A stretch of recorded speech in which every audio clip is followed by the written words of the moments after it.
Become a friend of Featherston Booktown and help fund the festival and our children's book voucher project. Help us promote literacy and inspire imaginations with your annual membership donation by giving South Wairarapa primary school students the power to choose their own books at the Karukatea festival with a $20 voucher. In 2025, 1,024 students, or 73%, redeemed their vouchers, and we've set 2026's goal at 80% redemption rate.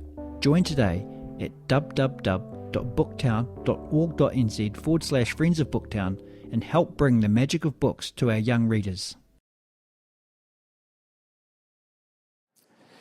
Me tīmata pēnei, pō tatau ariki, pō tatau whānau, pō tatau iwi, tēnei ka mihi, tēnei ka mihi, tēnei ka mihi. Kei oku mātanga, oku pūkenga, oku tohunga, te ao mātauranga, Vincent Kōrero James. Nau mai, hoki mai kōrua. Te nehe nehe nui, te nehe nehe tāpere nui, te nehe nehe iwi nui. Ngā rerenga tō tātou whaia a kahutoi. Hoki mai, hara mai, ki tēnei whenua. Te wāhi rere mai ai o Karangamaha, ngauri ngā rerenga rāhapa te hauata. Tērā hononga nui, ko te kōrero, ko tētahi o ngā whakatauki o tōna, o te hapu, o ana mokopuna o konei, te hika pāpauma. E pēnei ana te whakatauki. Te taura harakeke, aha ko tōna kaha, ka kukumea, he wā tērā ka whati. Te taura whakapapa, ka kukumea aha koa ka pēhea te roa, e kore rawa e ngā motu. Hara mai, nau mai, hara mai koutou katoa, ngā manuhiri, ki konei, ki Paitū Mōkai, ki te ahurei puka o Paitū Mōkai, ki ōna hapu, ko etahi kai te huna kai murira, Ngāti Muretu, Ngāti Hine Tauira, Ngāti Rākai Whakairi, Ngāti Rākai Rangi Aroha Mai Whanaunga Makai, mea kua ware ia hau tētahi. Oia no hui katoa, hara mai rā koutou ki te rohe o Ngāti Kahungunu ki Wairarapa, o Rangitāne o Wairarapa, ngā pukenga i a koutou, ngā māramatanga i a koutou, tēnei kaupapa rangatira, tēnei kaupapa ua, kua kawaia mai e koutou. I'm going to flip into the other language. I'm then going to talk to the universe on our collective behalf. She's a big kaupapa, where maybe the universe will be helpful to us in our navigation of the way through the big kaupapa. But Peter said, I wasn't going to speak in this language. I think you're all following me, Wairarapa neighbours, per the earlier sessions. I can see the Mayor extending our acknowledgements collectively to our manuhiri that have come here, to our maunga tu Tararua and to our moana tu Wairarapa. But how many of you were at the session just before on decolonisation? Oh, everybody. Okay, excellent. Well, okay. So they know all our material, Peter. Just for those of you that remember, on the far left there is Tāwhiri Mātea Ngātuere, Ngāti Kahukura Whitia, which is also one of the mana whenua hapu here of Paitū Mōkai, and his daughters and son, who I descend off, Kingi Ngātuere, on the far right. So I'm a four-great-grandson of Kingi Ngātuere, so I'm speaking in that capacity, but it's also a great pleasure on behalf of whanaunga from what we call North Wairarapa, from Te Hika Pāpauma, from Akitio. And on that whakapapa, there's a kuia of ours. Would you touch on her, Tom, in your kōrero? Maybe not? Probably.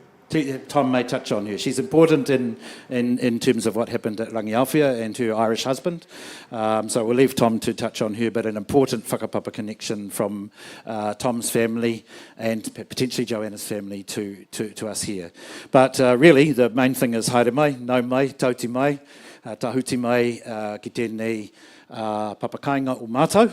O tātou I te rānei, e mihi nui ia tēnei ki tēnā o koutou. I think the kaupapa Tom panel does require some navigation at the beginning, so I'm just going to talk to rongo manifestation of peace. But if you want to just breathe and think about whatever forces of the universe make sense to you, then do that. If your conception of the universe is that we might just be a bunch of protons and neutrons bouncing around inside a skin, that's okay too. Just think positive energy. Kapai?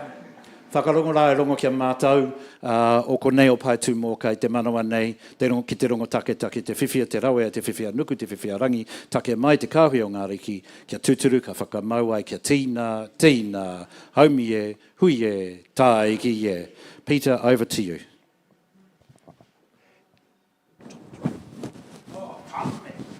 E te matua.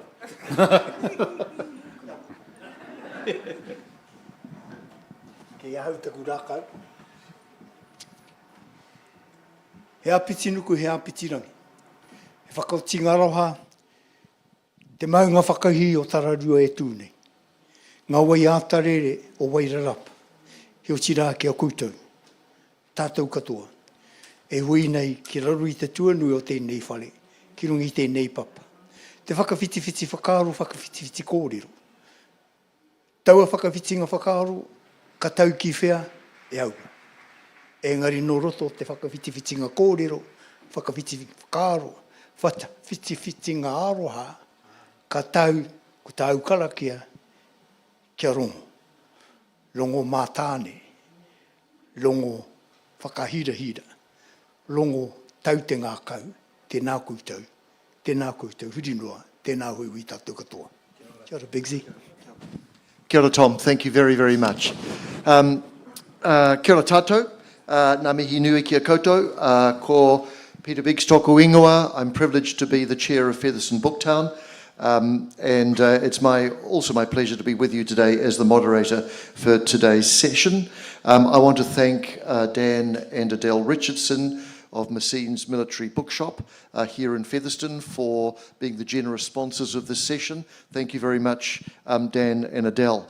I'd like to just check that are people warm enough? Is it cool enough in here? It was roasting in the Rural Men's mental health session just before.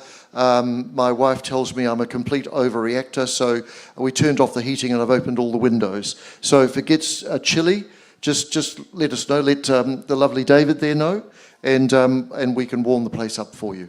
So we've got about an hour and 20 minutes together for a really, really interesting kōrero. And one of the great things I've noticed over the last 10 years of Featherston Booktown Karukatea festivals is that there are so many connecting and interesting kōreros going on. So as Paora mentioned, we had the session this morning on colonisation and decolonisation. John Connell, who's a visitor from Ireland, who couldn't be with us because he slipped a disc in his back, but he very generously in the wee small hours in Ireland videoed in. While we were talking about the whole history of colonisation, I mean, he shared that William Faulkner quote with us, and Jamie was on that panel, and the quote was, "The past is never dead. It's not even past." So we will be, as Robert Bly says whenever he begins a poetic storytelling, he goes, "We're leaving our time now. We are leaving our time now." But in a sense, we are leaving our time, but we're also not leaving our time because the resonance of the past obviously still live today. We'll be exploring that. T. Hema Baker, who was also on the decolonisation panel, a very impressive guy, I think put the spirit of this afternoon's kōrero here really, really well, which he said it's about learning and unlearning. So we'll be learning, but also we'll be unlearning some stuff that we thought we'd learnt and we thought we'd been taught. So if that's the spirit that we go into this kōrero with, that's fantastic. And I just want to introduce the stellar panel. And by the way, we're back by popular demand because the New Zealand Wars session last year was sold out, and people said, could you keep doing that, but in a different way? So we've chosen the Waikato War today, and we've got a fabulous panel, beginning with you, Tom, who is the Professor of Reo in Te Puia Wānanga ki te Ao, the Waikato University's Faculty of Māori and Indigenous Studies. He works very closely and has many responsibilities across his iwi, Waikato, Maniapoto, Apakura, across his hapu and more. He's a JP, he's a member of the Waitangi Tribunal, He's a member of the Māori Council of Heritage New Zealand and assists and is part of a number of other national and local organisations. Tom presents locally, nationally and internationally, and often has his opinion widely sought on Waikato Maniapoto, Kingatana history, tikanga and reo, and is published widely in those areas. So we're delighted to have you, Tom, and Robin. Welcome, kia ora. Terrific to have you. We have James Belich on my left, who really needs no introduction. He's a leading New Zealand and global historian. He's taught at the universities of Auckland and Wellington, and he's recently retired home to New Zealand after a long time teaching at Oxford University. We all know his book, The New Zealand Wars, and made into a film series. The New Zealand Wars published in 1986, the film series in 1998, a 2-volume history of the New Zealanders, Making Peoples and Paradise Reforged. Also, he's written Replenishing the Earth, and just recently, The World the Plague Made, and that was shortlisted for the Wolfson Prize in 2023. We welcome back Professor Joanna Kidman, Ngāti Maniapoto, Ngāti Raukawa. She's the Professor of Māori Education and Co-Director of the He Whenua Tarikura Centre for Countering and Preventing Violent Extremism at Victoria University of Wellington, Te Herenga Waka. And we also welcome back Dr. Vincent O'Malley, Wellington writer and historian. He's published extensively, and I'm sure we've all read his books as well, on the New Zealand Wars. His key works include The Great War for New Zealand, Waikato, 1800 to 2000, and the bestseller, which is here on the table, The New Zealand Wars, Ngā Pakanga o Aotearoa, Voices from the New Zealand Wars, and that book won the 2022 Ockham New Zealand Book Award for non-fiction. And he received a Prime Minister's Award for Literary Achievement that same year. In 2023, he was awarded the Royal Society Te Āparangi's Humanities Aranui Medal. So we've got a wonderful panel. Please welcome them.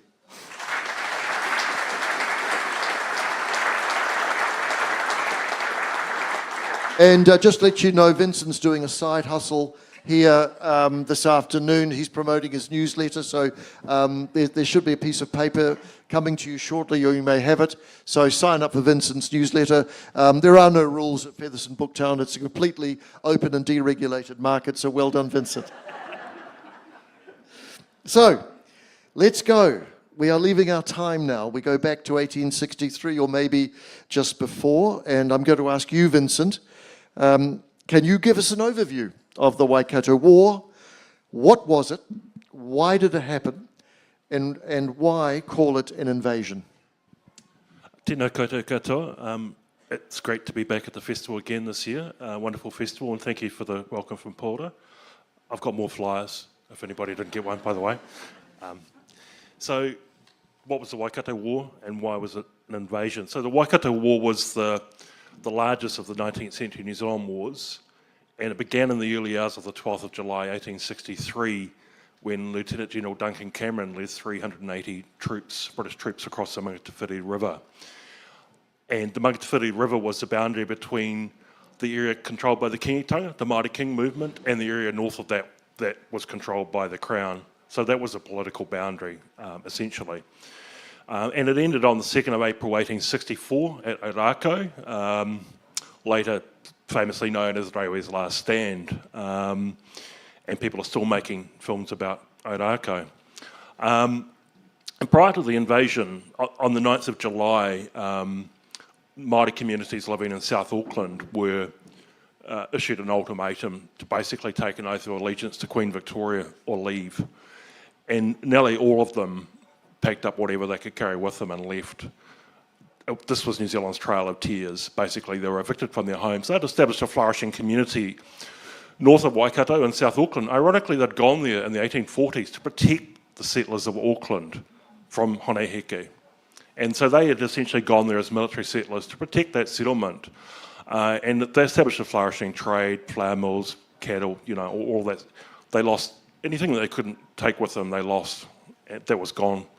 The 11th of July, there was a second proclamation that said to Māori, if you comply with instructions, your lives and lands will be spared, otherwise you're fair game.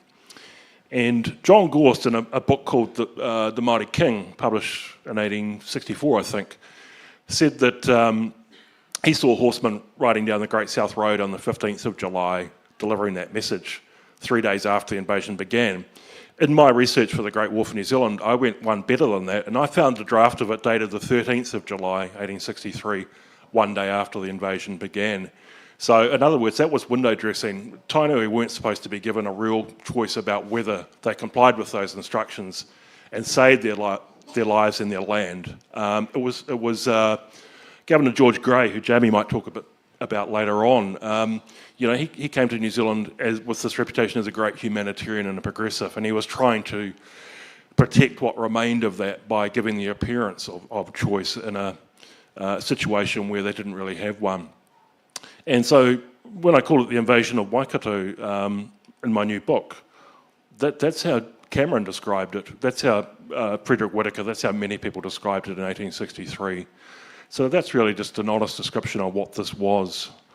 So Vincent, and the interesting thing here was there was also a mythology around the fact that Māori were going to attack Auckland, which was also given as the reason to invade the Waikato. Is that correct? Yeah, that's absolutely right. So the idea was that the Tainui communities in South Auckland and Waikato were going to rise up and massacre the residents of Auckland, and Grey had been left with no choice but to launch a preemptive invasion of Waikato to prevent this from happening. The problem with that scenario is that the supposed ringleader of this imminent attack on Auckland, Ngāti Maniapoto, was returning from a tangi at Taupo at the time that British troops invaded Waikato. So he'd gone south rather than north. He was in the wrong place to be invading Auckland. So this was what I referred to as Grey's dodgy dossier, trying to justify the unjustifiable by making it appear that he had, that this was a reluctant war on his part, and it wasn't at all. And so Ngāti Maniapoto, we'll no doubt come back to him later, was really maligned as a warmonger when he was really just trying to protect his people at a desperate time. Just touch briefly on the consequences of the war. So following Ōrākau, 1.2 million acres of land in Waikato was confiscated, and those tribes lose everything that belonged to them essentially, and that condemns generations to lives of poverty. And that's why, we talked earlier about, the past isn't history, it's not even in the past. Well, this history lives in the present in so many ways as well. So it is the story of how we got to where we are today. And also, Vincent, just to help us, so it was a land grab, or one of the justifications for the invasion was we're going to take on and sort out the trouble with the Kingitanga movement. So was the actual reason that it was a land grab, or was it both? So two things could be correct at the same time. Well, Jamie's talked about the difference between nominal and substantive sovereignty. And when the treaty was signed in 1840, that didn't mean that the Crown magically had control over the entire country overnight. By the 1860s, the Tainui communities are still self-governing. The Kingitanga are self-governing. They manage their own affairs as they always had. And so that's the situation that grates for a lot of Pākehā. And for Governor Grey, he wants to smash this independent centre of authority. But obviously there are tangible benefits in doing that, and that it makes access to those lands easier as well.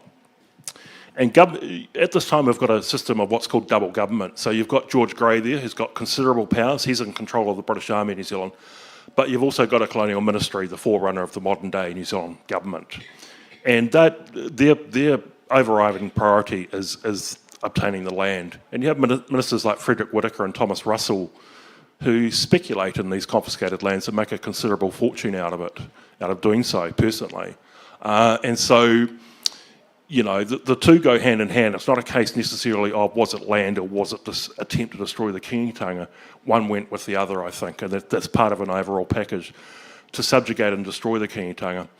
And the thing about that is ultimately they failed because the Kingitanga is still here today, flourishing as we've seen. So they failed in that objective. They did obtain a considerable area of lands. They did enrich themselves, and that's why the consequences live in the present as well.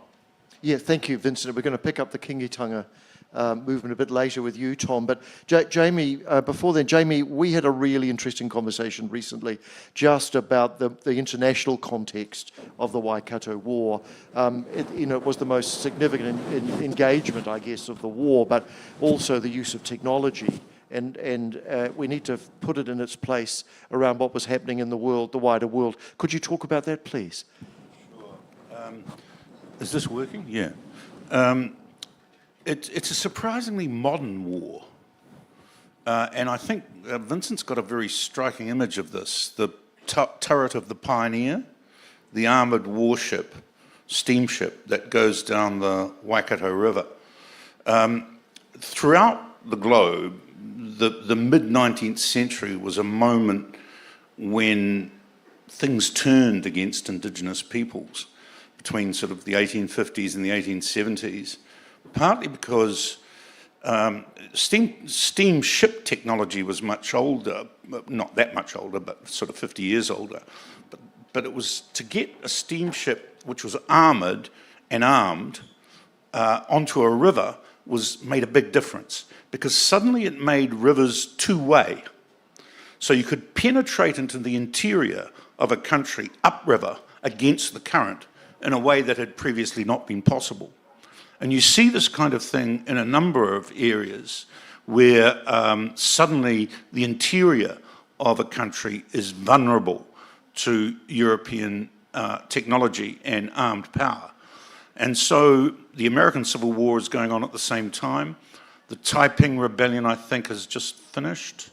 It's still going on. The Second Opium War, which also uses this riverboat technology to go up the Yangtze, is going on.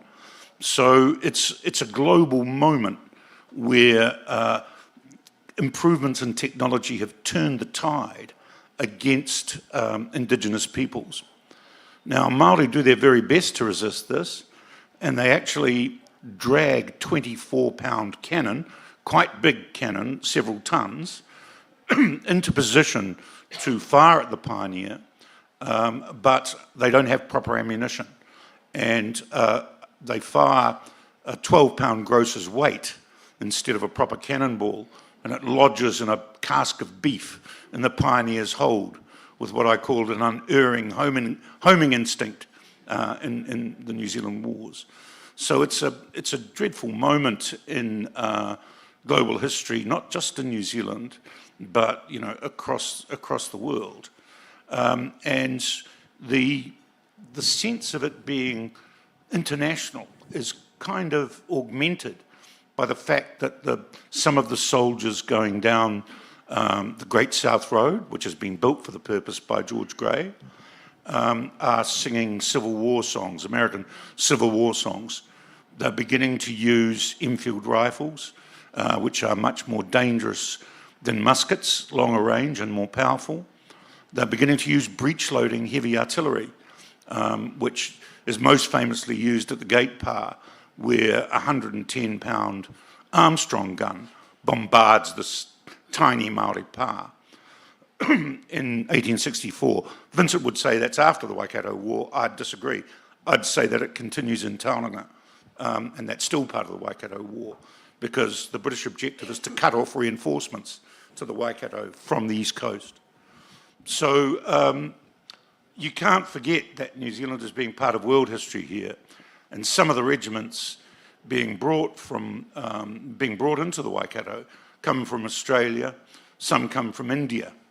And so the British Empire is turning on quite a major 10 regiments of infantry. I estimated a total of about 12,000 British troops all up. That could be 11, it could be 13. But that was my best guess. And this is against a Māori people whose total population at that time is 60,000. So it's the equivalent of an army of, say, 1 million invading New Zealand today.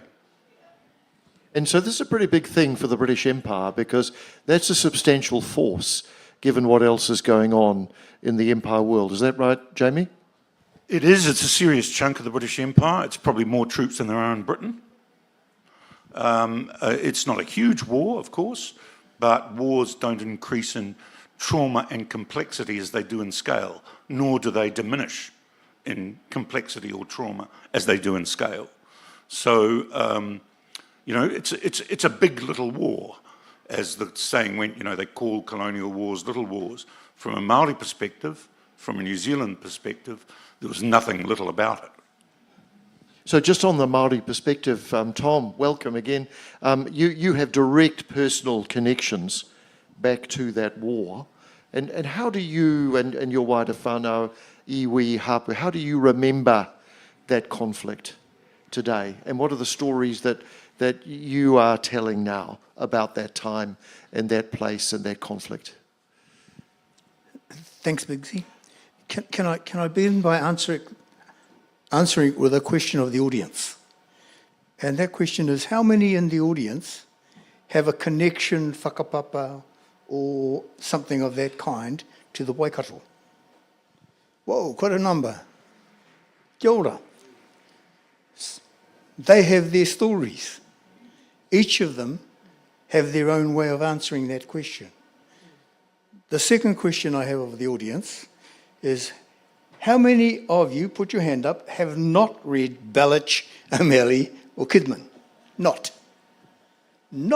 Right, take them out and... Forced sales of books to you. That surprises me.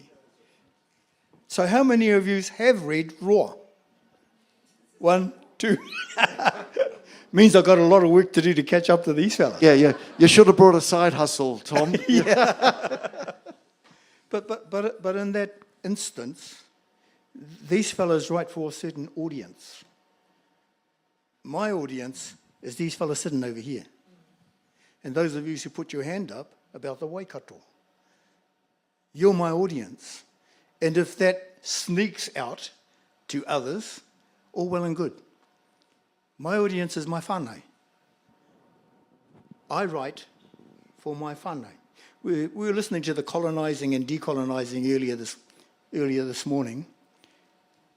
The colonising, I'm a colonised Māori. I put my hand up, I own that, and I say that that's my truth. My family is a colonised family. How do I deal with that for my family? How do I deal with that for my hapu, for my iwi? That's by telling them the stories that I heard as a child. For example, there's a space rangi awhia, and our family over here come from a kuia by the name of Rahapa, who was married to an Irishman, this Irish conversation earlier in the decolonising space, called Thomas Powers. Taihoa, that's another story, see? Everybody's got their own story. Ne? So some of us say Powers, some of us say Power. Well, I went to Ireland, I met the Power family, and the same argument was happening in Ireland. Each of us have our own story. Let's tell ourselves our stories. So in that decolonising space, Rahapa, our story is that she became a little unwell. And so the old people said they wanted to hold on to Thomas Power, and so they gave him another wife, our ancestor, Kautoi. So he was reported, and the missionaries of the time who considered him a bit of a rabble-rouser, said he's a bigamist and all those other kinds of things. But he adapted and adopted Māori practice. And so I think that's part of this decolonising story, how we worked together in that time.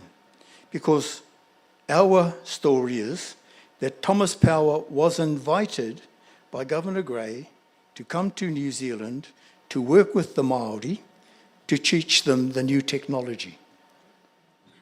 Mills, He, according to our stories, bought Arabian horses and built a race course at Rangiaowhia. He was involved in teaching our young people to read and write. So this decolonising and how I want to work with our people is about telling them what was good that happened and talking with them about how resilient they were. In the sacking of Rangiaowhia, a horrible, tragic incident in our history which is very, very, very poorly known. My writings and my storytelling and storytelling around me of our families about telling those stories that are not well known, and I might pinch Tihima's little phrase this morning about learning and unlearning, because there are a number of people who have read my writings, seen my podcasts, and challenged me for telling lies. I have to provide the evidence, and I do that in my podcasts and in my writings, not only from oral history from stories I heard as a child, but also from writings by Belich, by O'Malley, and by Kidman and others, in support of how do we today deal with uncomfortable aspects of our past, which are very, very silent too often. Kia ora, Bigsy. Oh, kia ora, Tom. Thank you. And I'd love to bring you in here, Joanna. I mean, you've got a unique perspective on the New Zealand wars, and in particular the Waikato War. But how should we remember our past, and in particular this war, today? That's a huge question. I think, you know, these histories are extraordinarily important. Knowing these histories means that we know how we live now. So, you know, the past is kind of the architecture of our now. The nowness of now comes from what has happened before. So, you know, these histories are extraordinarily important. How should we remember them? One of the things that I think it's important to know is that Māori have never forgotten these histories. They've always been there. And so those stories have been remembered in all sorts of really different ways. You hear people, when you're on marae, when you're at hui, when you're at wānanga, people are exchanging these stories. People are talking, like Tom says, in family groups. So those stories are being passed on in all sorts of ways. If you're at wānanga, you know, at some point during that time when people are learning about the past, people will just jump into a van outside or a car or a bus is waiting outside, and they'll go to those battle sites. So those stories are incredibly important. If we think about some of the Tainui artists, for example, Brett Graham, whose father Fred passed just this past Friday. Brett Graham's an internationally renowned artist, and his Tai Moana, Tai Tangata exhibition is a memory of the invasions and the role of Tainui Māori in defending against those, and they're huge in scale, his sculptures. In the end, when we're remembering, the stories always come back to the land and to the connections with whenua. So in those rememberings, the land is always like a really central character in those stories. And so there is discussion about the impact, about the loss of those connections with the land on those who came after. So we live in the aftermath, and that's where Māori remembering often sits. Where there are gaps in the public memory, that's often, so public memory of the wars has changed a lot over time. So in the initial aftermath, the wars were often presented to the public as being this great engagement. These were wars of conquest. Those stories were contested all the way through by Māori. And that's where you come to the kind of ouch moments of history, where you can't tell a story of the wars as this glorious conquest, that you're aware that there are silences in the public memory. And so I think there has been, in recent years, a kind of reckoning with those silences that have persisted around some of those ouch moments, those messy, violent, complex engagements that have followed us into the now. So I think, for myself, I'll just speak on a really personal level.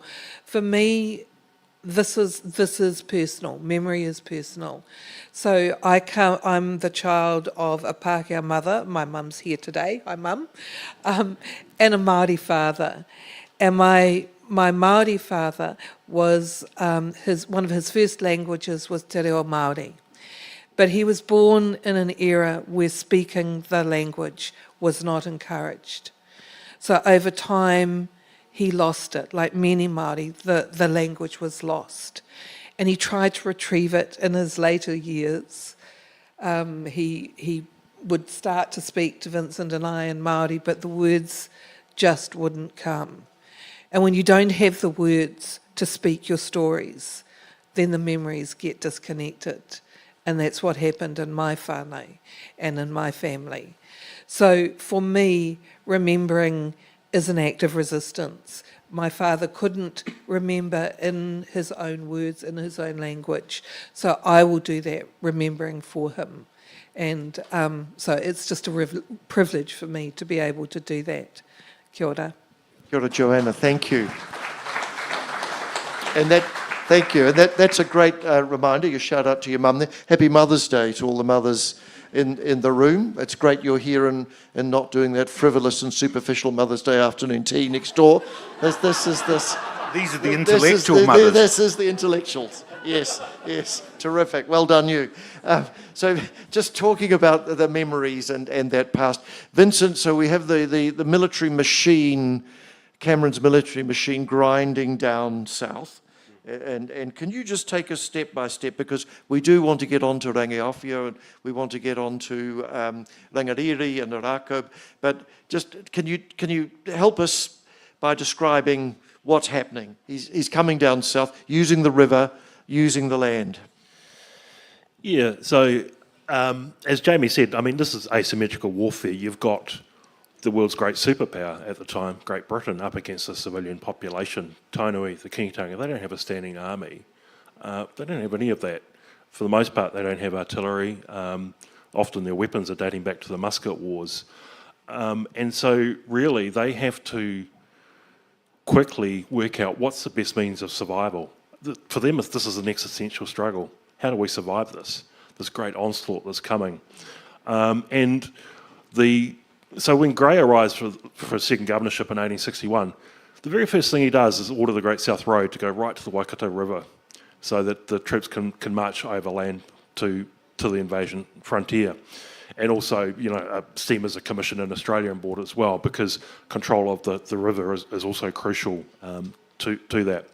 So the first phase of the war is essentially an attempt by Tainui to frustrate the British movement south. So sort of smaller parties in the bush raiding, ambushing. There's one on the very first day of conflict is the 17th of July, so 5 days after the British troops crossed the Ngāti River. And people often talk about kōrero, but there's another conflict that took place that day at Martin's Farm at Ramarama. And there, a group of troops from we talked a bit about the Irish this weekend, the 18th Royal Irish Regiment. They're about 3 days off the boat and they're marching to the front and they're ambushed by Māori. And the place where that happened at Ramarama today is called Ambush Road, which is really interesting to go there and see that it's kind of recognised in that way. And so these unfortunate troops who are in the country for days, I think there's maybe 3 or 4 killed. But that's just one very small example of this first phase of the war where Māori are attempting to slow the progress of the British down the Great South River. And those guerrilla tactics work, don't they? They have to, the British have to erect redoubts, and I think you say, Jamie, that Cameron's force is getting split because he's got to break parts of it off. That's right. They're Vince, I'll come back they're to attacking the supply system. That's what those Māori raids are doing. And I don't think the Pioneer's on the river yet. It becomes crucial for supply because you can't supply 10,000 men in the Waikato. It's a pretty clever strategy, but it's still uphill work because the British Army's so big. So thank you, Jamie. Vincent, they're grinding down. There's raiding, ambushing, guerrilla tactics going on. Yeah, so that's quite successful. There's after these initial ambushes, the British decide to cut back the bush on the side of the Great South Road to make it more difficult for the ambushes to happen. Ironically, a party doing that is themselves ambushed. So, so this is an ongoing struggle. This has got resonances to the Vietnam War, but the Americans did the same thing in the Vietnam War. Absolutely. Yep. So then the next phase is the construction of Mere Pa, which is the first of these really impressive pa. And the British establish a redoubt, Whangamarino, 2 kilometres away. Today you can it's a dock reserve, and you can climb up Whangamarino and you can see where the old Mere power station was 2 kilometres away. And the British were firing 40-pound Armstrong guns over that distance. It's to go and visit these sites and learn to see what they were confronted with at the time is very powerful. So Mere, the British eventually take the pa on the 1st of November 1863. The only problem is there are no Māori inside.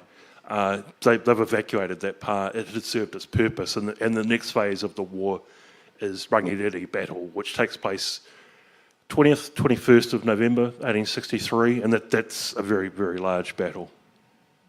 And I think the Kingitanga movement after that, because Rangiriri is one of the great myths, isn't it, of the unconditional surrender, which it wasn't. But I think the Kingitanga wanted to negotiate for peace after that and thought they had a likely agreement. Is that correct? Yeah, so Rangiriri, the British attempted multiple times to storm the pa. The problem was that the trenches were 4 metres high and the ladders were only about 2.5 or something. So they had great difficulty doing that. Early the next morning, they saw a white flag flying from inside the pa, and the British entered it. And before the Māori occupants realised what was happening, the British had basically taken them prisoner. Now, white flags can be flown in war for a variety of reasons. It could have been to discuss terms, it could have been so that both sides could bury their dead or whatever. But Cameron basically took advantage of the fact that they were inside the pa. They took 180 men prisoner. They take them up to Auckland. They held on a hulk in the Hauraki Gulf. But after that, I mean, Tainui didn't want this war in the first place, and throughout they're desperate for peace. And so Gray sets out 2 preconditions for this to happen. He says that British troops must be allowed to enter Ngāti unimpeded, and the Union Jack must fly from the flagstaff there. Now, Ngāti is the capital of the Kingitanga. So this is quite a big deal to voluntarily surrender that and to allow the British flag to fly from the flagstaff at the pa there. They comply with that. And then they wait for Gray to come up and talk peace with them because they're desperate for it. Gray doesn't come to talk peace. Now, there are various, sort of theories around why he didn't do that. And typically for Gray, he gets into a scrap with his ministers and they argue about who's responsible for this. But ultimately, I think what Gray had determined was that even after Rangiriri, the Kingitanga hadn't been sufficiently destroyed. So for him, he wanted to inflict further damage. And for these government ministers like Whitaker and Russell, they wanted more land, because the further south the British troops went, the more land that was available for confiscation. So they weren't settling for Ngāti. They wanted to push further down the Waikato River and the Waipa River and secure even more valuable lands. And thank you, Vincent. And Tom, talk about that land pre-invasion. I mean, this was productive prosperous land for Māori, wasn't it? Could you talk about that? What was the land like before the invasion? I wonder if I might pick up on a couple of points that, number one, that Fiona made. Thank you, Fiona, because I agree. Joanna. Sorry, Fiona. Joanna. I agree that history is personal. And if it isn't personal, then it don't belong to me. I have to say that when I was at school, I learned about the Tudors and the Windsors and those fellows. Well, I didn't own that. But when I went home and heard these stories, they hit me in the gut. So thank you for reminding us of that, because something that you said too, Jamie, about the use of the river. Now, for us, and this is, the river was so important. It was a source of food, but it was also a source of healing. And then when the pioneer came up the river, it became like a dagger into us in the Waikato.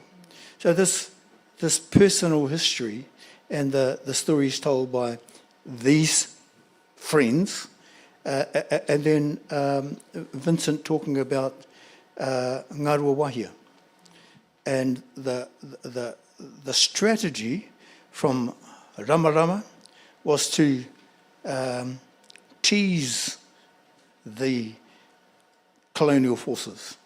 And at Kōrero, where my mother's ancestor Paitai had his first taste of fighting the Pākehā, later killed in Taranaki. These fellows were going all over the place to have a fight.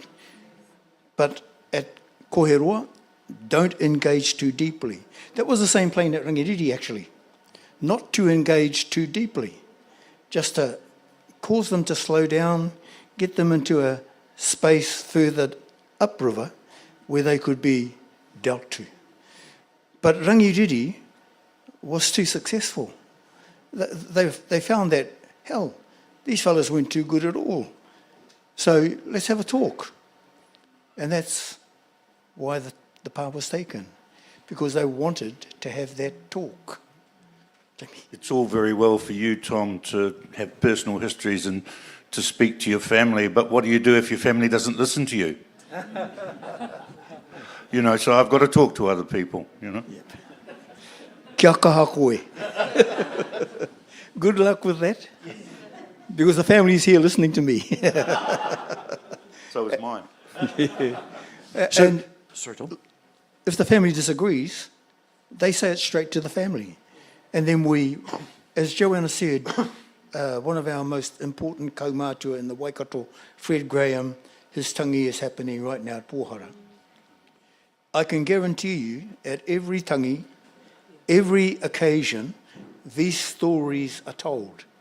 And people are reminded that this is part of your whakapapa. This is part of you personally. So when I turn to tell my stories, if I tell it wrong, then they challenge it. But if I tell it right, there's no challenge. There's support from all over.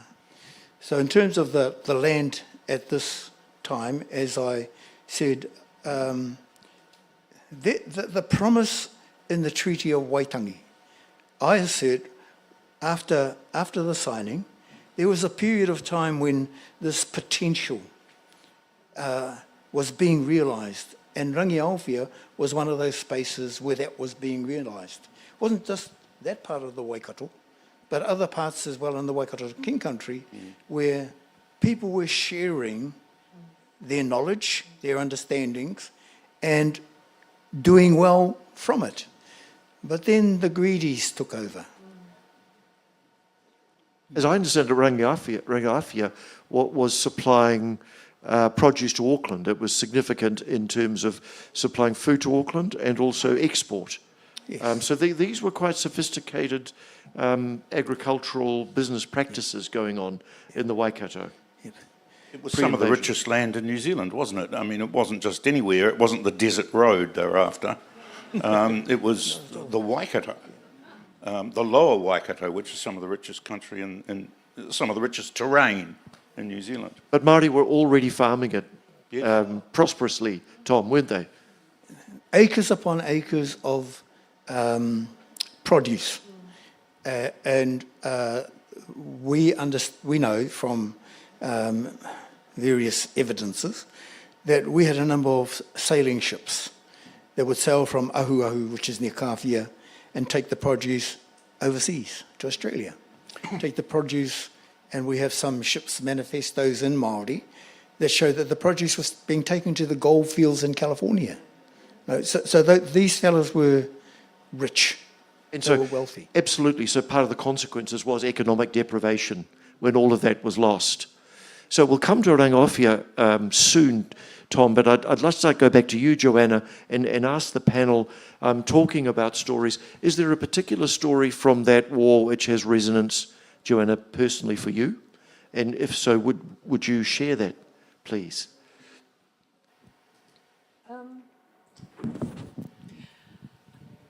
Okay. I'm going to begin with a word. It was a word that I learnt in adulthood, and the word is ukaipo. And ukaipo, just let me break it down for you. This is how it was told to me. U refers to the breast, kai is to feed, so ukai, breastfeeding, and po means night. And ukaipo refers to that feeling of peace and connection and belonging and love that a baby feels as it's being breastfed in the watches of the night by its mother. So that word ukaipo is a word that follows through the work that I do and the thinking that I do about the Waikato Wars, because there was something immensely important that was broken during those wars for many Māori who were forced off the land.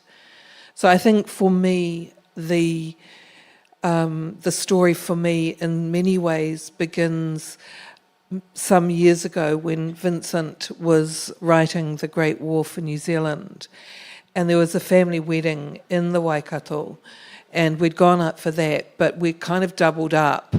And we were visiting the battlefields. Vincent wanted to see the battlefields that he was writing about, and he'd been to many of them before, but we wanted to visit them together. So one side of the family were preparing for nuptials, and we were wandering around following the trail of blood. And so we went through the battlefields, and there was one day in particular that we're going through the battlefields, and I started feeling this buzzing in my ears. It was like I was getting tinnitus or something, and it followed me the whole day through the battlefields, and I wasn't sure what was going on. At the end of that day, we ended up in a small town called Kihikihi, and just near Kihikihi is where the pa at Orako was. So Orako was the last stand for many Waikato Māori for that set of invasions. And as I was standing at the battlefield, so that was the first time that I had ever been there, and I stood at the battlefield and looked over at this expanse of land. And this buzzing that had been going on in my ears all day suddenly stopped. And there was this absolute silence. And Vincent was with me, and I entered into that silence. And in that silence, I heard my ancestors coming towards me. So for me, Orako, again, it's personal. You know, I can tell these stories to my students in a university class, but they are always personal. That was the moment that the connections were broken for so many people, and the struggle to retrieve them has happened over the generations. So for me, Orako and the fall of Orako and the absolute moments of horror at the end as people fled for their lives towards the Punio River, being followed by cavalry on horseback, as the women were bayoneted and the men were shot as they fled. And there were a few who got to the Punia River to safety. That battlefield is an important battlefield for me. I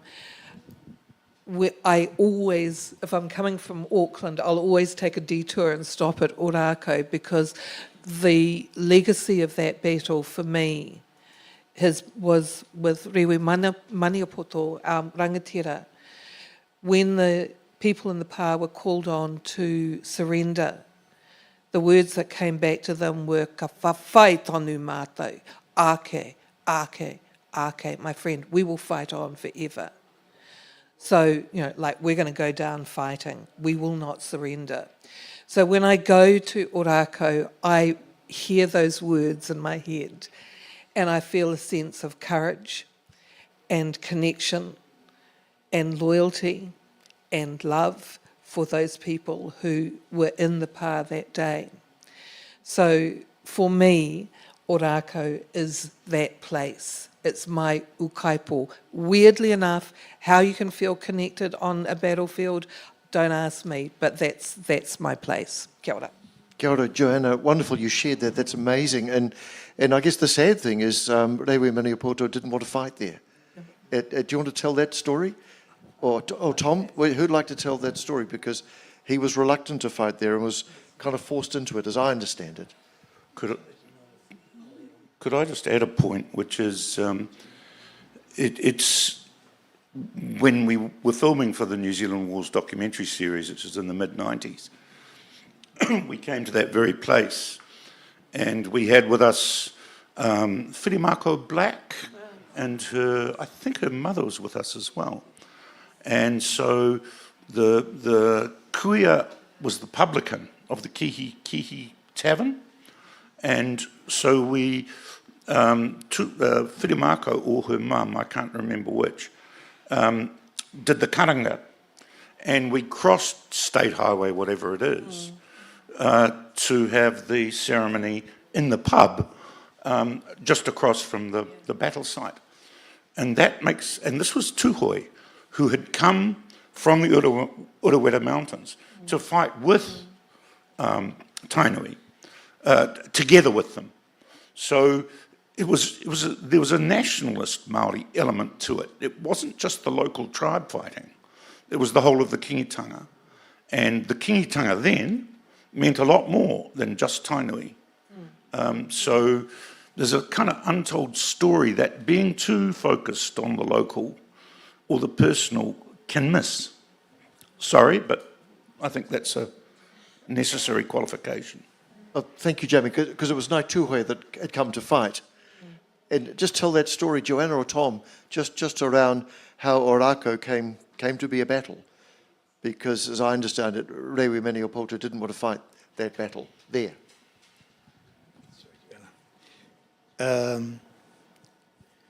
There's stories upon stories upon stories. And one section of us say that Ōrākau was named that because that was the space of a tupuna called Rākau Paiwai. That's not the story I was brought up with. The story I was brought up with is that the Rākau, there was no pā. There was no actual real settlement there. It was the kiki. And what happened there is that there was all these orchards. And they would just plant the orchards, and so the ore is foods, rākau, from the trees. So we have this understanding that it wasn't actually an important site. It didn't really have any particular significance for people to have a scrap there over, until Tuhoi came, along with others from Ngāti Kahungunu, from Ngāti Rongowhakata, or Rongowhakata even, a number of iwi were there. Not in force, but as Jamie said, a loyalty to the kingitanga. Said, no, we've got to go and help out. So Tuhoi said to, any Tuhoi in the room? You got your own story, this is my story. Said to Manga and the others, no, we've come all this way, we're going to fight right here. And we'll build our pā here. And if you don't want to fight, go away, we'll fight here. And Rewi was on a bound to be with those of the tūhoi that he'd actually gone to, well, he'd sent tuputai to go and speak with them, to come and give a hand, but not at Ōrākau, at another place, Pātui. Jamie. Well, Ōrākau was a bad pā. It wasn't a good, it was probably the worst Māori fortification in the whole New Zealand wars, because it could be surrounded. The essence of a gunfighter or modern pā was that it couldn't be surrounded. You always had an escape route. And Ōrākau broke that rule, which is why they had to break out through the British lines, which is why, and Ray was a very good general, he knew that full well. So thank you, Jamie and Tom. Vincent, is there a story that's special for you, that resonates with you? Well, I'll just talk briefly about a smaller conflict that a lot of people may not have heard of. And this is the 13th of December 1863, the Forest Rangers, which was sort of a crack colonial unit, attacked a group of 50 Māori at a place called Paparatu in the Hanua Ranges. And this was contentious because they were at prayer and it was a Sunday. And even the Daily Southern Cross newspaper at the time called it a murder. But one of the people who was there was Hene Te Kiri Karamu, and she's a famous wahine toa. She fought in a number of the conflicts through the New Zealand Wars. And the Forest Rangers seized a flag that she'd made called the Aotearoa flag. And 50 years later, Captain Jackson, the commander of the Forest Rangers, his widow donated the flag to the city of Auckland. And they gave it to Auckland Library. And from 1913 until about the 1970s, that was draped over the entrance of Auckland Public Library. And there's a story about a Māori visited the library in the 1920s and was horrified to see it there because it was next to a captured German flag. So it was almost like they were parading the flags of their enemies. These are trophies of war. Yes, trophies of war. Yeah. And then by the 1970s, because it had been exposed to sunlight, it's now at Auckland Museum, but very, very damaged. And, you know, the story of that attack and the ultimate scheme of the war, it didn't really, it wasn't that critical in terms of the outcome of the war, but it was, you know, of the 50 Māori there who were at prayer, about 7 of them were killed. This taonga that Hene Te Kiri had beautifully made to represent Māori, and interesting with the words Aotearoa, given the debate about that today as well, isn't it? To me, that you know, I always often think of some of those smaller conflicts like that one. Thank you, Vincent. Jamie, I mean, you've written the book, you've done the television series. Was there any space or place, sorry, like for Joanna, that resonated with you? It's really more a person that resonates with me. I think George Grey can't be left out of the picture because this is the mastermind. And he was an interesting character, you know, not all bad. He did great things for Māori, the first to employ a Māori historian to record Māori history. As you said, he helped agents come along. But he had to be seen as father of the Māori. They had to praise him and obey him for his kind of generosity to work. But he obviously felt conflicted because there's a story about, well, he had been wounded in Australia in the 1820s, in Western Australia, as an explorer by an Aboriginal with a spear. And he had a big hole in his leg, which it was later said that his great niece, she remembered putting her whole hand when she was a kid into his wound. So he was in a lot of pain, and he was alleged, I can't swear to all of this, but he was alleged by contemporaries to be taking laudanum, which is liquid opium, against the pain. So he was a conflicted man, and he was stressed, and he was said to be, his hand shook so much he couldn't load his revolver in 1863, just before the war broke out. So he wasn't after land personally. You know, I think he already had Kāwau, the island, but he was after breaking the Māori King movement because he felt had bit the hand that fed them, and he had his self-definition as a kind of civilizer of savages was at risk. And so he was trying to crush the King movement, and as Vincent said, he failed. The fact that there was another agenda, which was land taking, was very true. But both he and Cameron and the British Army weren't interested in providing land for the settlers. They were interested in crushing a rival power. But that second term, he was different, wasn't he, from the first? He was a bitter, angry man. He was bitter because estranged from his wife. He didn't speak to her for 30 years, which seems a bit harsh. Although, no, sorry.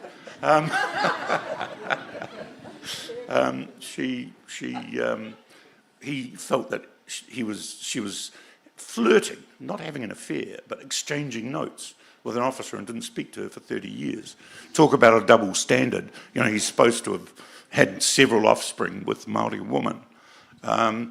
But he had then gone to South Africa and done terrible things in South Africa. I mean, the grey mortality toll in South Africa was more like 100,000. Here it was more like 5,000, 10,000.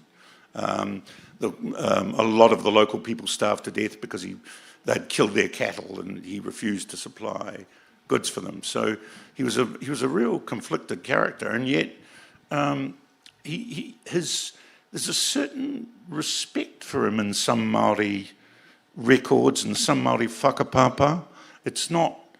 He's not totally dismissed as a demon.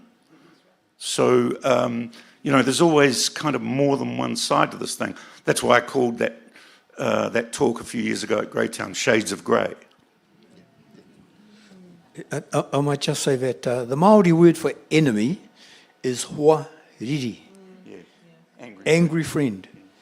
He's still a friend, but at the moment he's angry. Wait until the anger's gone, we can talk. So, Tom, we'll go to questions in a few moments, but you have direct connections back to what happened at Rangiaowhia.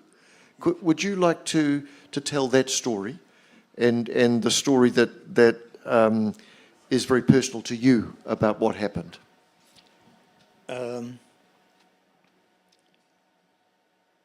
So we've worked with a number of people now to do some considerable deep diving into the space and the history, both oral history as well as written evidence. I just want to say that when I was at the University of Victoria doing my first degree, I chanced upon a little writing which had been commissioned by the Anglican Church called Whatever Happened at Rangiaowhia.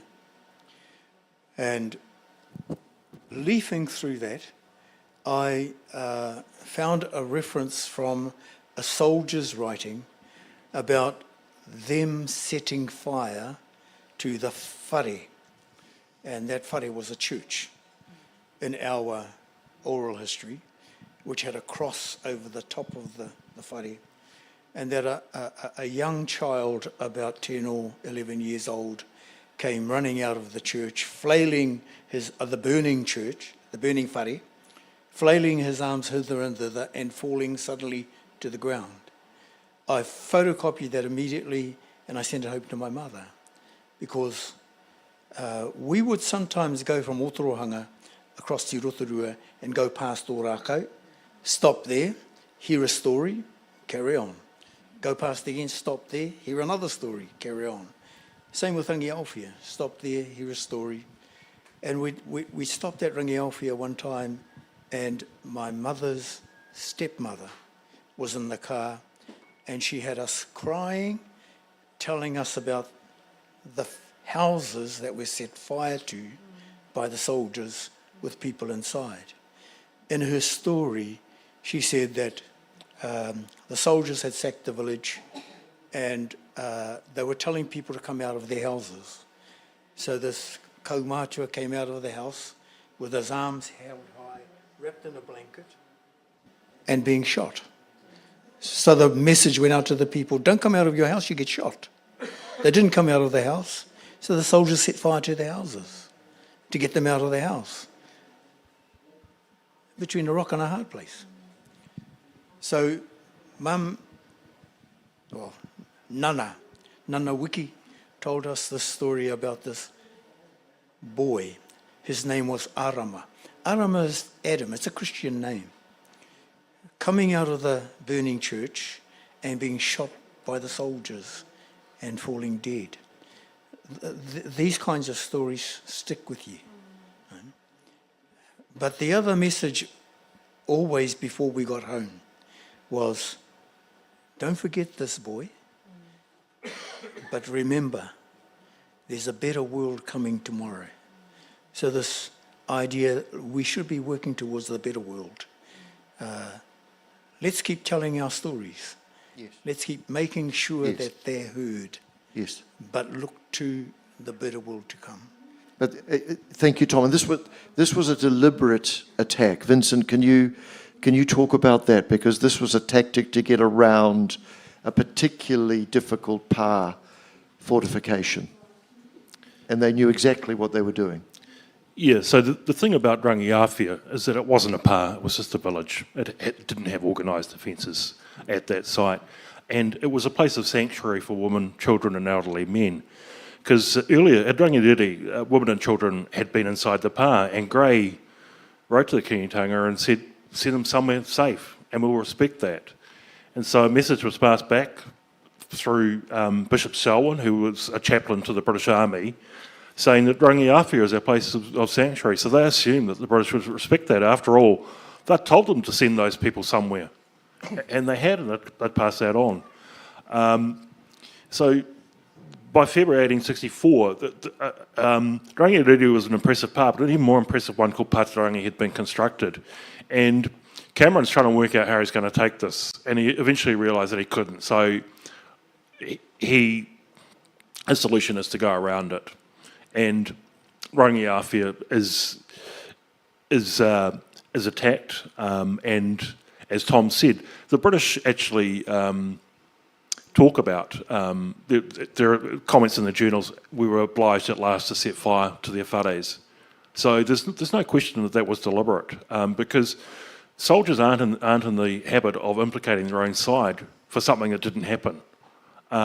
You can understand people who said, I didn't see it, or it may have been an accident, because they didn't see it. But for the others, why would they make up a story that we did this deliberately? Cameron said this in his official dispatch. We fired their whares. So there's no question at all about that was a deliberate tactic. It's also documented that the kaumātua coming out with his hands raised in the air and being shot. And even von Temsky was horrified by that. And von Temsky didn't particularly like Māori. So there was no doubt at all that... Like one or two. So there's no doubt at all that atrocities were committed at Rangiawhia. And also, to go back to Arako, there are 320 people inside the pa. About half of them are killed, and most are killed on that final day when they're literally running for their lives on foot towards the safety of the Puniu River, which becomes the new boundary between the Kingitanga and the Crown. And they're hunted down by men on horsebacks. And Joanna talked about the impact of going there. There was one time we went there, and I said, let's see if we can get round behind. And there's a road that goes behind, and there are just farms down there. But that road runs down to the Puniu River. And it follows the path that those people took on the 2nd of April 1864 when they're running. And, we're in the car, we're sort of reflecting on this. I said to Joanna, this is like New Zealand's killing fields, what happened here. Because most of those people who died not inside the pa during the siege, but when they are running towards the Puniu River. And later there's this kind of myth-making about Ōrākau as a chivalrous and noble conflict, but it wasn't at all. It was bloody and awful. And my message has always been that we need to be upfront and honest about this history, because it is an ancient history. It is a story of who we are today. A lot of learning and unlearning going on over the last hour or so, and we've got about hour and a half or so. We've got about 10 minutes left, and I think it'd be a good idea if there are questions from the audience to open things up for questions from the audience. And my lovely colleague David here has got the roving mic. Are there any questions? And I can direct David to you. David, there's a question over there. If we can get the mic to that gentleman, please. I've got a big voice. You got a big voice.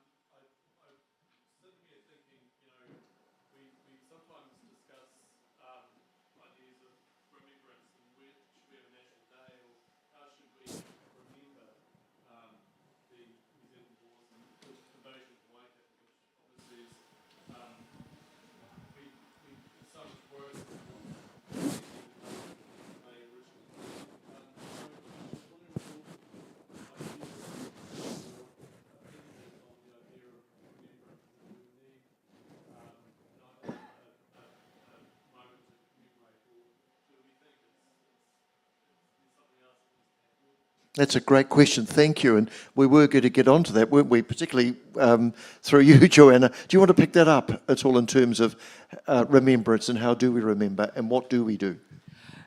I think the thing about remembering the wars is that there are many, many ways of remembering the wars, and I think it shifts whether you're in small, intimate settings or you're in big, public, national memorialising of the wars. So one of the things that was a real game shifter, a game changer in this country, so all through the 20th century, schooling was very much based on creating citizens for the British Empire. So, you know, that was how the wars were remembered, through that lens. Even in the late 1980s, when I was applying for a master's scholarship to do a master's thesis, I had to sign a pledge of allegiance to the Commonwealth and to the Queen of England. And this was in the late 1980s. So that was where schooling has gone. But there was a game changer that happened back in, I think it was 2016, when a group of young people from a small rural town in Otarahanga, from Otarahanga College, were taken to the battlefields in the Waikato area. And they were told the stories, and they were told the stories of what happened in those battles by some of our most revered and senior kaumātua, and I'm really privileged to share a stage with one of those people today, that's Matua Tom. The stories were told to those people, and suddenly they thought, wow, we've never been told this before. We need to know this history. We need to remember it. So it was those young people who took a petition to Parliament, and people like Matua Tom, Professor Roa, worked with those young people.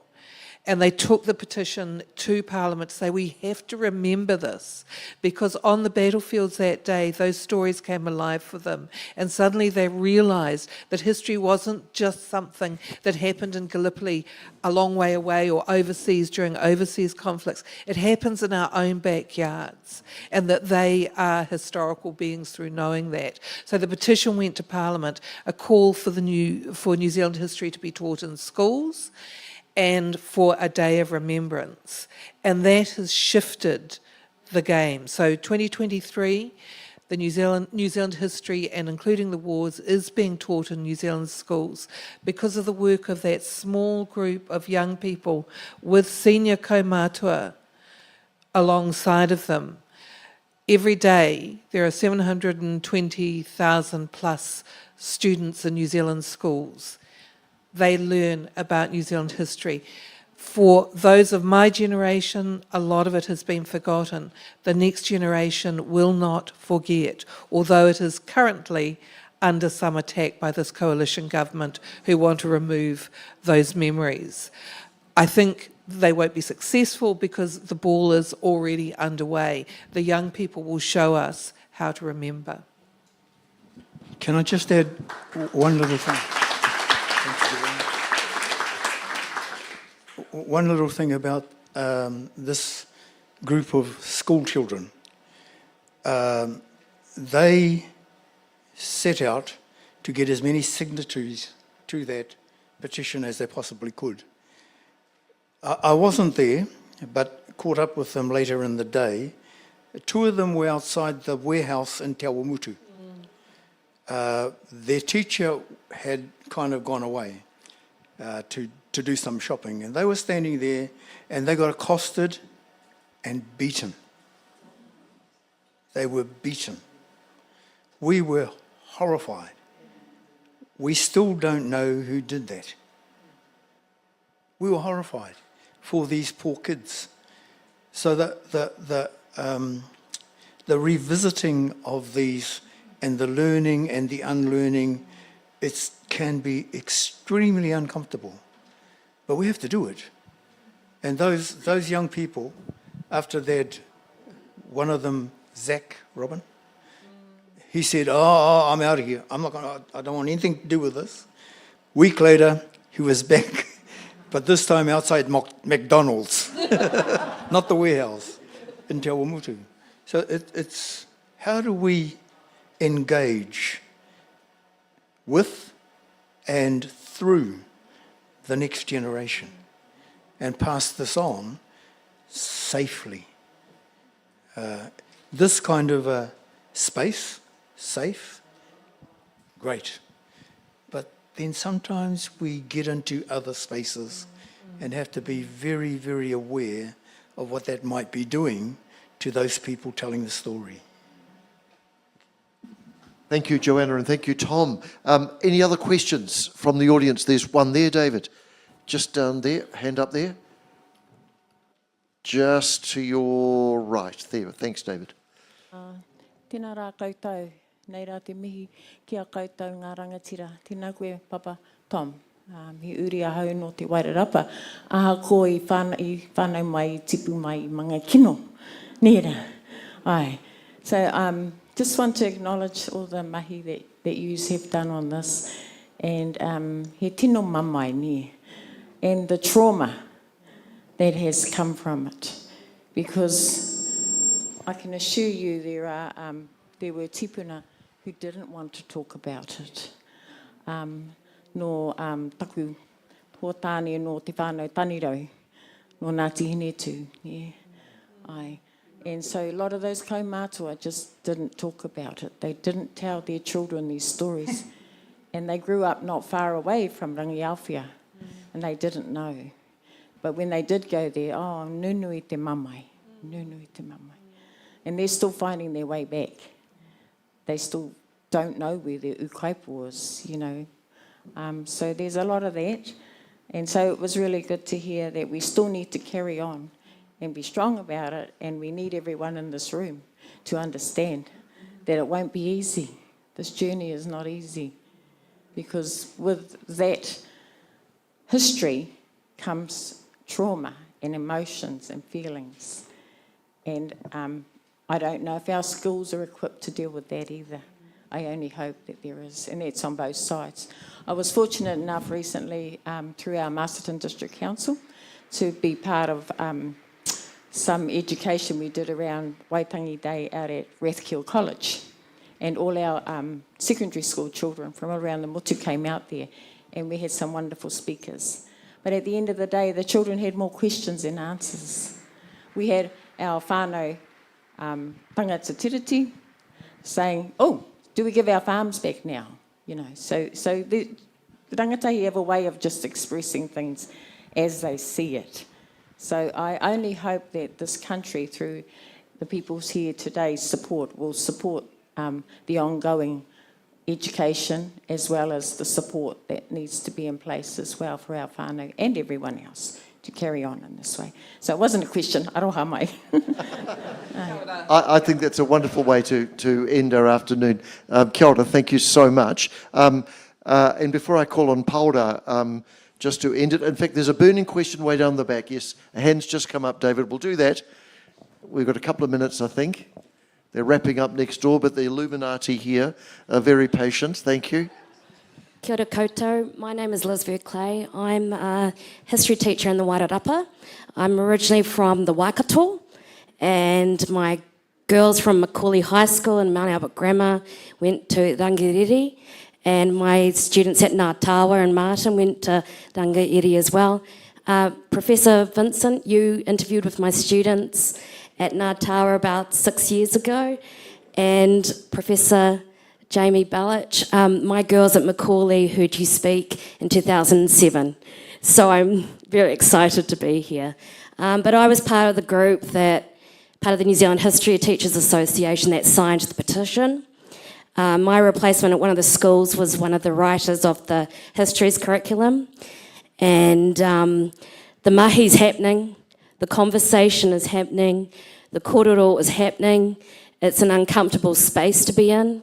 There is a lot of unlearning for us as kaiako, especially as Pākehā kaiako, but we are doing what we can in the space, regardless of what political agendas there are. But I'd just like to say thank you for your narrative today. Continue doing what you're doing. And if I could have a kōrero afterwards, because I've got a whole bunch of students, rangatahi are soaking up the information like a sponge. They want to hear about he whakapūtanga. They want to hear about te tiriti. But the passion and the drive is there. And we'll be uncomfortable because we need to be. And we need to discuss, we need to kōrero. And so even talking within our communities, you know, it's all part about it. My question is, though, what can we do within our community to continue this kōrero in a safe space for those who have been taught otherwise? Because history is always open to interpretation. So what would be some suggestions for our community? Kia ora. Who would like to respond to that from the panel? Vincent? Well, I think one of the things that I can see happening is with the new histories curriculum is that our young people go home and educate their parents and grandparents who didn't learn this history at school or otherwise got the rose-tinted version, you know, could Governor Grey and so on. And, you know, to me that would be a very powerful way to... Because what we're doing here is trying to break this intergenerational cycle of ignorance about our history, this historical amnesia that we've had, and just to be upfront and honest about it. And that is going to be difficult. It's going to be uncomfortable for some people. And some people push back against that. That's a natural response. But for those who are open to it, just the power of hearing this history for the first time. I remember when I was first exposed to New Zealand history almost accidentally, and I thought, like those students in Motuhanga, I thought, why didn't I learn this at school? It's crazy that we, you know, for generations, we learnt more about Tudor and Stuart England than we did about our own country. And at last we're doing something about that. And in the long term, that will be transformative because you'll have future generations who have a sense of grounding, a sense of where they come from, where they belong, the stories embedded in the whenua of where they live, where they go to school. And that's really powerful. That's a very powerful thing to have that. I think for probably most people in this room, you will have children, grandchildren or great-grandchildren who at this moment are in school learning these histories, and it is difficult and uncomfortable, and the kaiako are doing amazing work along these lines. So I think what can you do? It's nurture your young people because they are going to be telling those stories after us. And thank you to the kaiako for your role in doing that. Kia ora. And kia ora to the panel, and thank you, Joanna. But David's got a little announcement here, then back to me, and then Paora, back to you to close us out. David? Thanks, Peter. Kia ora koutou anō. Just a reminder, please, of people who may not have scanned your tickets, if you could show your tickets to Judith and Claire at the back on your way out, please. Thank you, David. And a special and warm thank you to Massines Books Military History for sponsoring this event. Thank you, Dan and Adele. Thank you very much to our wonderful panel. That's been an amazing hour and a half together. We could have gone on, and we may be back if there's popular demand. So let us know, and we'll get the gang back together. Tom, thank you very much. Robin, thank you very much for being here too. Joanna and Dame Fiona, you're still going after a really busy weekend for you. Thank you, Vincent. Thank you, Jamie. Terrific to have Margaret here too. Where are you, Margaret? I saw you there. There you are. So thank you very much for all being here, and thank you so much to our audience. And Paora, could you close us out, please? Thank you, Peter. Look, I want to do a little bit of bookending. You had some homework from that session earlier on today, and it was to read the Waitangi Tribunal claims if you're Wairarapa people, for Wairarapa. If you're from somewhere else, for wherever is important to you. Because in those claims reports are the voices of the local iwi and the evidence that they've provided about the sorts of things that we heard just now. But also you should buy these fellas' books, and you should also find the people like Tom in your community, and just be careful about, don't just bail them up at the pack and save, but find dignified ways to hear their... one word I didn't like, matua, whanaunga. They're stories, but they're histories too, and maybe story is just the same thing as history, I don't know. But that's, I'm just going to add to your homework. But I'm also going to help you out. I want to respond to that last question at the end. When you're the priest, you get to sermonise a little bit. It's personal, and it's regional, and it's national, and it's international. That was the thing that I was hearing. And I want us to bring it back home here and then do the Karukatea to close us out. The karaua up there that I pointed out to my five greats grandfather on the left, Ngāti well, first, a tipuna called Mātiaha, Te Urua Te Rangi, who's another ancestor of mine, actually, and Hikawera Mahupuku, who was Tamaho Mahupuku's older brother, for those of you in the room who know who I'm talking about, and Ngairo. They called a hui at Martinborough, at Waihinga, and they said they wanted to go support the kingitanga at Waikato and at Taranaki, I'm assuming, as well, and maybe some of the Kahungunu people that were fighting on that side of this conflict. Ngātuere Manihera was the first person that met the Pākehā settlers that came over the hill with Tūtapaki Hirangi Kingi and Ngātuere. I'd like to say my karaua Ngātuere, he didn't encourage people to fight on the other side of the conflict, but he said, stay at home. And there had been events that had happened prior to the New Zealand wars that probably gave ancestors like him reason to pause and think about which side they wanted to be on in the conflict. And I'm just going to leave that there because that's another whole box of, longer kōrero. What happened was that the two sets of rangatira, the ones that some of them wanted to support the Crown and the ones that just said, no, just leave it alone, they came close to fighting within themselves here in Wairarapa. There was fisticuffs and conflict. Leanne and other whanaunga, I'm sharing stuff that for the first time some of our neighbours have probably never heard before. And in the end, the resolution that they arrived at was kia noho ko Wairarapa hei pō tiriri kore. Wene tetahi o ngā ingoa mo te rohe nei, pō tiriri kore. The resolution that they arrived at was that Wairarapa would remain a peace zone. So Wairarapa, in some ways, at that time, took a Switzerland-like approach to what was happening further north, because the rangatira were worried that they were going to kill each other. And apparently in the madness of the world, Donald Trump is debating whether or not Switzerland actually exists. Was the latest thing I saw in some social media feed. And I know that when we think about World War II, there'll be lots of quotes that said if you sit on the fence that you're supporting the oppressor and all that sort of stuff. But the important thing that they also resolved was that people who wanted to go support our whanaunga here could do that. People who wanted to go support whatever other side, they could do that. But there would be no bloodshed here at home. That was the resolution. Now, I can see how we might debate that resolution. I'm sure we would all debate that resolution. That was the resolution that was arrived at, though. And it gets rendered for school teachers in the room on statues. And there's a statue in the Queen Elizabeth Park in Masterton where it says, and I'm going to say it in the tone that I read it in, the Wairarapa Maoris were peaceful. What it does is completely undermines the depth of debate and thoughtfulness that the rangatira here at home were applying to what was the biggest debate, the biggest issue in our nation at that time, irrespective of how I feel about the resolution that was arrived at. So I think that gets to the point that our speakers have made through much of this session and even through the day, that we are charged with making sure that when we think about these things, we apply the level of scholarship that is appropriate to the seriousness of the thing that we have been debating. And I want to end on the personal, the bookend of it, Tom and Joanna, because I think you followed what was sort of happening here.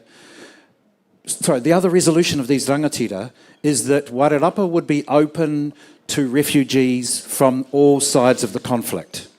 So some people came from some people came from Gate Pa to Gladstone, seeking refuge from the conflict. People came here from Waikato, seeking refuge from the conflict. And you might have pieced together that some of us, there are one family that come off Thomas Power here, one off one of his wives and one off another of his wives. And the children of one of the wives left Waikato pretty hastily after the sacking of the Parekura at Langiaowhia, and they came to Te Pōtiriri to Akitio in North Wairarapa, and some of us here are the descendants of those people. So the conversation today is personal, regional, national, and there is homework for all of us in it. So just wanted to bookend it in that way. Hopefully I haven't opened up something that requires a right of response, matua tame. Doesn't look like it. Kāpai. You know the drill, I explained the karakia in the other session.